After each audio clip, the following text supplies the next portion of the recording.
টক বেরাচ্ছে খেতে।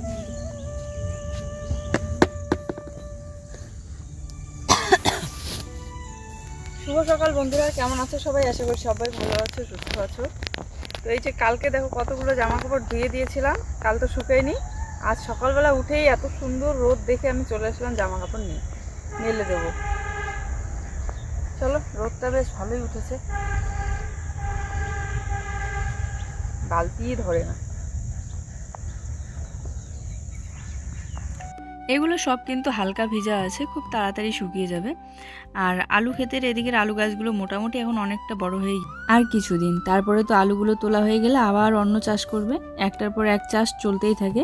তো আমিও এবার ভাবছি যে আমাদের ভুট্টাগুলো হয়ে গেলে আবার ওই জমিটাই লিজ নিয়ে আবার অন্য কিছু চাষ করব। আগে ভুট্টাগুলো হইলে তাহলে বুঝতে পারবো, যদি কথার কথা ভালো হয় আর কি, যেহেতু প্রথমবার চাষ করছি। আমাদের শাক গাছগুলো যখন থেকে সবে একটু বেরিয়েছে তখন থেকেই প্রায় প্রত্যেক দিনই জল দিই, ওই মাঝখানে 1-2 দিন মিস যায় আর কি। তো আজ আবারও 1 বালতি জল নিয়ে এসেছে। এই বাবাদের ক্ষেতের এক সাইডেও শাক হয়েছে, লাপা শাক, ওইগুলোতেও জল দিচ্ছে। তবে আমি ওকে বললাম যে এই শাকগুলোর ঘাসগুলো আগে তুলে দিতে লাগতো, দেখো কি পরিমাণে ঘাস হয়েছে, জল পেলে তো ঘাসটাও বড় হয়ে যাবে। আর যেহেতু ও জল দিয়েই ফেলেছে, দিয়ে তো আর ঘাস তোলা যাবে না, অন্য একদিন তুলে দেবো। প্রত্যেকটা দিন যায় গাছগুলো একটু করে বড় হয় আর ভীষণ পরিমাণে একটা আনন্দ লাগে। নিজের করা চাষ তো এর জন্য আরও বেশি পরিমাণে আনন্দ লাগে। তবে জমিটা যদি নিজের হতো তাহলে তো আর কোনো কথাই নেই, যখন যেটা ইচ্ছে চাষ করো। তবে একবার লিজ নিয়েছি বলে বারবার যে দিবে এমন কোনো কথা না, ওরাও চাষ করতে পারে যাদের জমি, যদি দেয় তাহলে নিতে পারবো। আর না হলে আমি ভাবছিলাম যে আমাদের জমিটা বের করব, যেহেতু ঘরের কাজ শুরু করলাম, তো আর তো বের করা হবেই না এখন মনে হয়, যতদিন না ঘর কমপ্লিট হচ্ছে। কারণ আমাদের জমিটায় রাখা বন্ধক অনেকগুলো টাকা দিয়ে, যদি অল্প স্বল্প হতো তাহলেও মানে চলতো আর কি, কিন্তু এতগুলো টাকা একসাথে দিলে অনেক মাস পর্যন্ত ঘরের কাজ করতে পারবো না। তাই এখন আর বের করা হবে না, আমার মনে হয় আগে ঘর কমপ্লিট হবে তারপরে দেখা যাবে, চেষ্টা করব। সংসারের যে এত জ্বালা কি আর বলবো। তারপরের মাসে আবার কারেন্ট বিল আছে, কারেন্ট হচ্ছে 5,000-এর উপরে হলে কেটে দেয়, তো আমাদের মোটামুটি 4,000-এর মতো বাকি আছে। ক্ষেতের মধ্যে একটু জল দিয়ে চলে আসলাম বাড়িতে, এখন জুইকে একটু পড়তে বসাবো। তো আর এদিকে আমি আমার কাজগুলো এক এক করে কমপ্লিট করব। সব কাজ পড়ে আছে এখনো, চলো দেখতে থাকো ভিডিওটা প্রথম থেকে। আমি আসার পর জুই যখন অনেক ছোট্ট তখন একবার কারেন্ট কেটে দিয়েছিল, জুইয়ের পাপা তখন বাড়িতে ছিল না, 5,000-এর উপরে বিল হয়ে গিয়েছিল। তখন থেকে আমি জানি যে 5,000-এর উপরে হলে কেটে দিবে। আর যেহেতু কারেন্টের আলোয় চলতে আমরা অভ্যস্ত, তো কারেন্ট না থাকলে বুঝতেই পারো কি একটা পরিস্থিতি হয়। আর তখন ছিল ঝড় তুফানের দিন, যখন আমাদের কারেন্ট কেটে দিয়েছিল, খুব খারাপ একটা পরিস্থিতি। তখন জুইয়ের প্রথম জন্মদিনটাও হয়নি, তারপরে জুইয়ের পাপা দিল্লি থেকে বাড়ি আসলো আর কারেন্টটাও ঠিক করে নিল, আর প্রথম জন্মদিনটাও ভালো করেই মোটামুটি করেছি আমরা। যেহেতু জুইয়ের মুখে ভাত দেওয়ার সময় অন্নপ্রাশনটা আমরা ভালো করে করতে পারিনি, কারণ সেই মুহূর্তে আমাদের অনুষ্ঠান তো চিন্তাই করতে পারতাম না, খাওয়া দাওয়াটাই কোনো রকম চলতো। তো মেয়েকে এদিকে পড়াচ্ছি, আর শাশুড়ি মা দেখো পূজা দেওয়ার জন্য সব কিছু রেডি করেছে, এখনো পূজা দেওয়া হয়নি। আর তারপরে এই যে সবার জন্য রান্না করছে, আমাদের জন্য। মেয়েকে ওর পাপার সাথে পড়তে বসিয়ে দিলে ও খুব দুষ্টুমি করে ওর পাপার সাথে, পড়া বাদ দিয়ে টাইমটাই নষ্ট করে ফেলে। তো এদিকে ওর জন্য কমলা লেবুর খোসাটা ছাড়িয়ে নিচ্ছি আমি, আর ও এদিকে পড়ছে। খাওয়া দাওয়ার জন্য ওর একটু পেটের সমস্যা হয়েছিল, আজ আবার ওষুধ নিয়ে আসলো সকালবেলা, ওষুধ খেলো, এখন একটু ঠিক আছে। তো এখন ওকে ডালিয়াটা খাওয়াই দেবো। আর যেহেতু পেটের সমস্যা তাই ওকে ডিম দিলাম না, ডিম কিন্তু আছে, দেশি মুরগির ডিম আছে। দেশি মুরগির ডিমটা যেহেতু খাওয়ানো ভালো, এই জন্য চেষ্টা করি আশেপাশে পেলে পরে দেশি মুরগির ডিমটাই ওকে দেওয়ার। স্কুলের টাইম ওভার হয়ে গিয়েছে, যেহেতু পেটের সমস্যা এই জন্য স্কুলে দিয়ে পাঠাচ্ছি না 2 দিন ধরে, যদি পেট ব্যথাটা স্কুলে গিয়ে বেশি হয়। আর সকালবেলাটা ওকে ডালিয়ে খাওয়াই দিলাম, এখন আমার চিন্তাটা একটু কম, কারণ ধীরে ধীরে আমি কাজগুলো কমপ্লিট করতে পারবো। না হলে একটা চিন্তা থাকে যে বাচ্চাটা মানে খিদেতে আছে, ডালিয়াটা খেলে অনেকক্ষণ পর্যন্ত পেট ভরা থাকে। তো বন্ধুরা, ঘর গোছানোর আগে আমি ভাবলাম যে শাকটা বেছে রেখে দিই। এই যে রোদ উঠে গিয়েছে, তো এত সুন্দর টাটকা শাকগুলো না ঝিমুড়ে লেগে যাচ্ছে, দেখো নষ্ট হয়ে যাচ্ছে শাকটা। তো এই জন্য শাকটা আগে বেছে রেখে দিই। এখানে অনেক শাক আছে, ক্ষেতের একদম টাটকা সর্ষে শাক।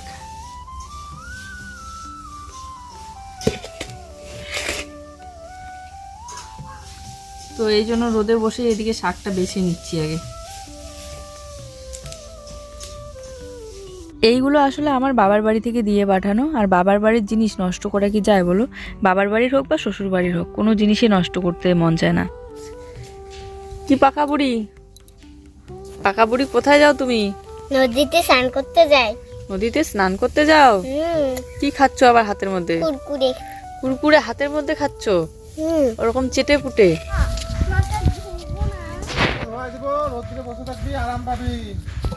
নদী যাওয়ার জন্য রেডি হয়ে বাপ বেটি মিলে আমাকে বলে যে নদীতে যাচ্ছি। আজ নাকি ও জুইকে নদীতে স্নান করিয়ে দিবে। আমি তো কিছুতে মানবো না, কারণ আমি বলছি যে নদীর জলটা ঠান্ডা থাকে, এমন ঠান্ডাতে আরও বেশি করে ঠান্ডা লাগবে। ও আবার বলে যে নদীর জল গরম থাকে, আর ওর চুলটাও অনেকটা নোংরা হয়েছে, তো মাথায় নাকি সাবান দিয়ে দেবে। আর আমার মেয়ের যে নিউমোনিয়ার সমস্যা আছে, ওই সমস্যাটা নাকি যতদিন পর্যন্ত ও নদীতে নিজের থেকে সাঁতার কাটতে পারবে না ততদিন ঠিক হবে না। এটা আমাদের এদিকে সবাই বলে যে ডাক্তার নাকি বলেছে একবার যদি নদীতে ডুবে সাঁতার কাটতে শিখে যায় তাহলে নাকি এমনিতেই ঠিক হয়ে যাবে। কিন্তু ও যা ভয়, আর নদীতে গেলে খোলা জায়গায় স্নান করা তো গরমের দিনে ঠিক আছে, ঠান্ডার দিনে এই জন্য আমরা ওকে নিয়ে যাই না। আমরা যখন যাই তখন মাছ ধরতে যাই, ও উপর থেকে দেখে। তবে হ্যাঁ, গরমের দিনে 2-1বার ওর পাপা নদীতে নিয়ে গিয়ে স্নান করিয়ে নিয়ে এসেছিল, এই যে আজ আবার নিয়ে গেল। তাই বলে নদীতে একদম ছেড়ে দিবে না স্নান করার জন্য, উপরে ওকে বসিয়ে রাখবে আর মগ দিয়ে জল তুলে দিবে। ওকে নিয়ে ওর পাপা যে এতটা কেয়ারিং থাকে কি আর বলবো। বাড়িতে খেলতে গেলেও সারাক্ষণ চিৎকার চেঁচামেচি চলতেই থাকে যে এদিকে উঠা যাবে না, ওইদিকে নামা যাবে না, যদি পড়ে যায় ভয় পায় খুব। যাই হোক, তারপরে এই যে একটু ছাই আর একটু সার্ফ দিয়ে আমি বাসনগুলো মেজে নিচ্ছি। ভাবতেছি ঘরের কাজটা মোটামুটি আর একটু এগিয়ে গেলে তারপরে এই কলের পাটার একটু ফিনিশিং দিতে হবে। দেখতেই পাচ্ছ কি নোংরা হয়ে থাকে, দেখতে ভালো লাগে না, কারণ কলের পাড়ে একদম ফিনিশিং দেওয়া হয়নি ঢালাইটা, তো এজন্য আর কি কেমন একটা দাগ দাগ টাইপের হয়ে গিয়েছে।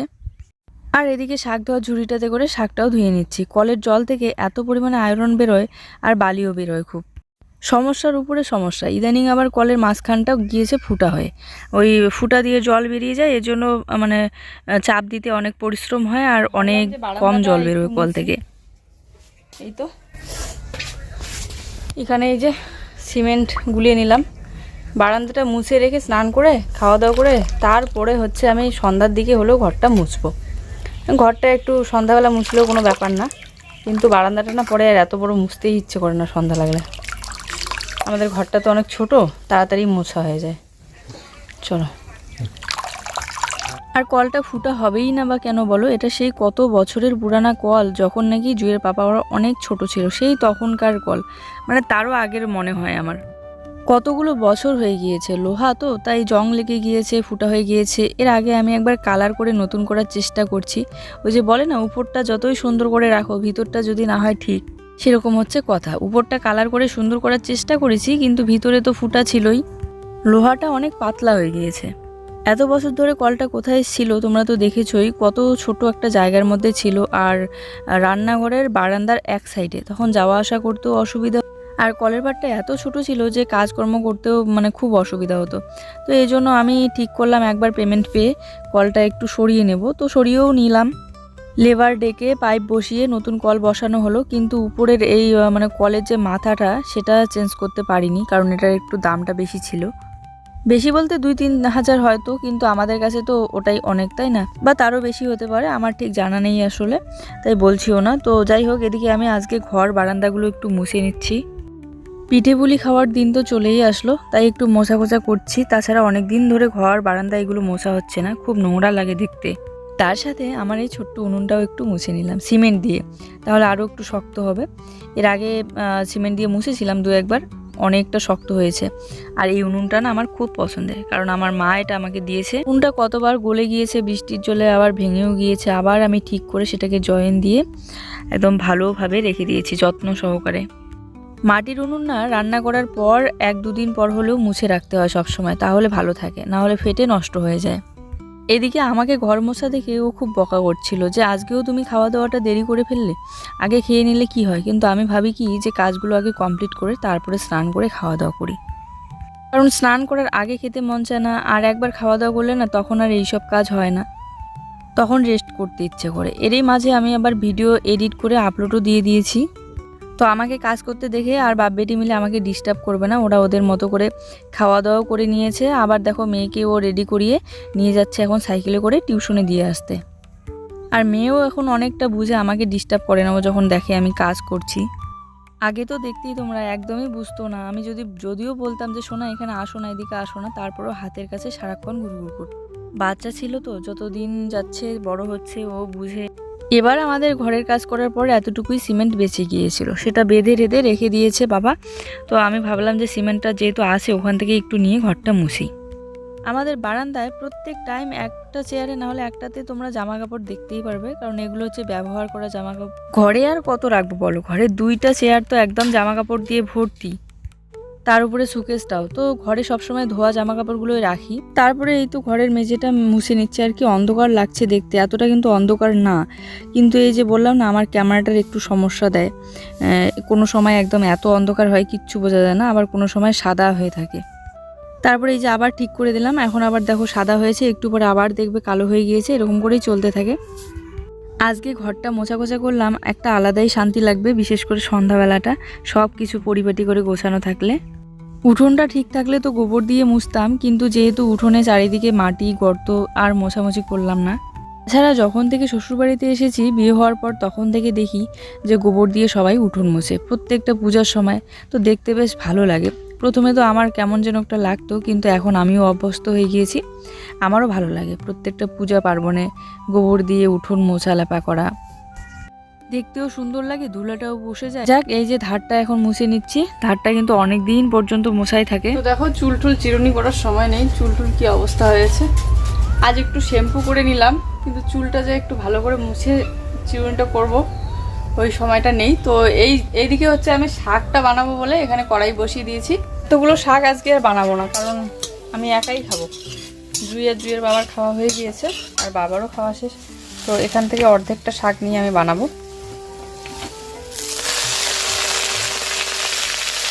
সরষে শাকটা না গরম খেতে খুব ভালো লাগে।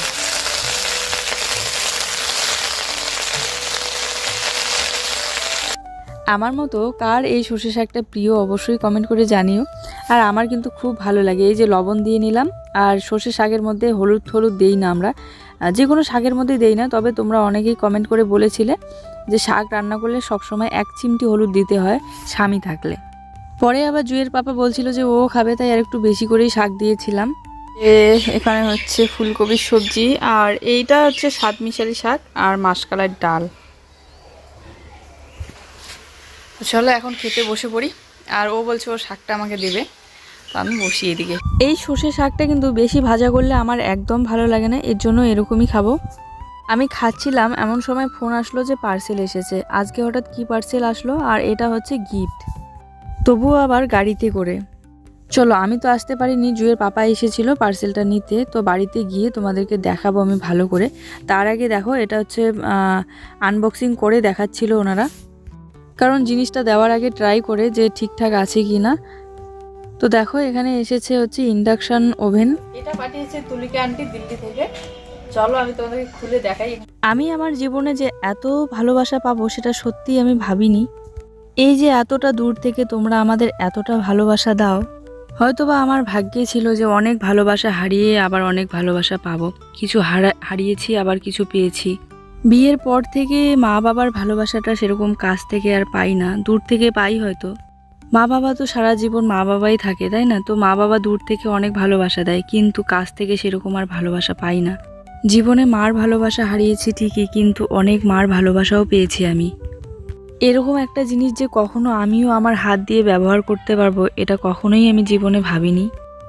ওভেনটা কিন্তু খুব সুন্দর এসেছে। এটা এই যে কারেন্টের তারটা এখানে লাগানো আছে, এই জিনিসগুলো সত্যিতে আমাদের কাছে স্বপ্ন, তাই বাস্তবে হাতের কাছে পেয়ে একটু নেড়ে চেড়ে দেখছিলাম। তবে এই ওভেনের জন্য নাকি আলাদা বাসনপত্র নিতে হয়, সেই বাসনগুলো আগে নিয়ে তারপরে ব্যবহার করব। সন্ধ্যা লেগে গিয়েছে, আর পার্সেলের ওই ফর্মগুলো ছিল না, ওইগুলো দিয়ে মেয়ে একটু খেলছিল। তো উঠোনটা কেমন নোংরা হয়ে গেছে, তাই ভাবলাম একটু ঝাড়ু দিয়ে নেই। মোটামুটি 1 দিন পর এই মাদুরটা শুকাইলো, এখন আজ নিয়ে এসে বিছিয়ে রাখলাম। আর কার্পেটটা তো ধোয়া হয়নি, কার্পেটটা আগামীকাল ধুয়ে দেবো। তারপরে এই তো ধোয়া জামা কাপড়গুলো সব শুকিয়ে গিয়েছে, সকালবেলা মেলে দিলাম। এখন আজ ভাঁজ করে রাখছি, কালকে আবার কিছু ধুয়ে দেবো। একদিনই যদি সব ধুইতে বসি তাহলে না কোমরটা প্রচণ্ড ব্যথা করে, একদম ছিঁড়ে যাইতে চাই। এই জন্য আমি একদিন 2-3টা, তারপরে 2-3টা এরকম করেই ধুই আর কি। ও হ্যাঁ, তারপরে আবার সন্ধ্যা লেগে গিয়েছে, সন্ধ্যা দিব। এখন নাইটিটা এখন একটু চেঞ্জ করে নেব।